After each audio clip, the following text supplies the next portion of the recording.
All right, guys, sadly, it's not very often that we get to celebrate our Pittsburgh Pirates actually being kind of good. So let's lean into that a little bit. Let's get excited about baseball and let's use this batting order baseball analogy to think about how healing works, to think about honestly how everything in life works. So just like the batting order matters, just like you want to have the right players show up at the right times in the right positions, healing takes place in the same way. It is very sequential. And so what we want to do is make sure that the right steps are happening at the right time. So let me give you this simplistic example, and then we can apply that to a few different things, right? You see 1, 2, 3 here: nerves, muscles, bones. Now, what does this mean? Let's backtrack from maybe just a chiropractic perspective, right? We can say, all right, if there's bones that are out of place, we want them to be straight, let's knock them straight, right? And that's where you take an x-ray and you say, oh, you're crooked here, we're gonna uncrooked you. Not bad, not wrong, but structurally speaking, other people, maybe the PTs, the athletic trainers, the strength and conditionings folk would come in and say, well, here's the thing, bones don't do anything on their own, they just move because muscles and ligaments and all the soft tissue moves them. So let's stretch what's tight, let's strengthen what's weak, and let's work on all that aspect of it so that then the bones will be straight.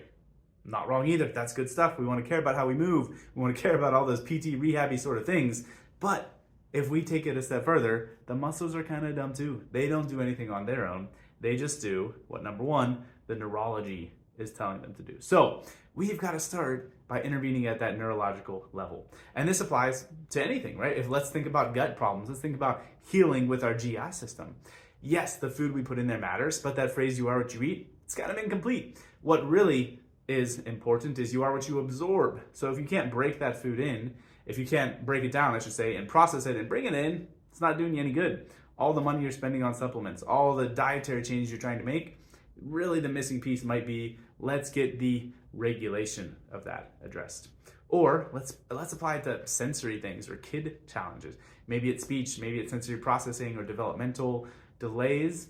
Yeah, we want to work through maybe the sensory integration. We want to work through the primitive reflexes, work through all of the other awesome therapies that are out there.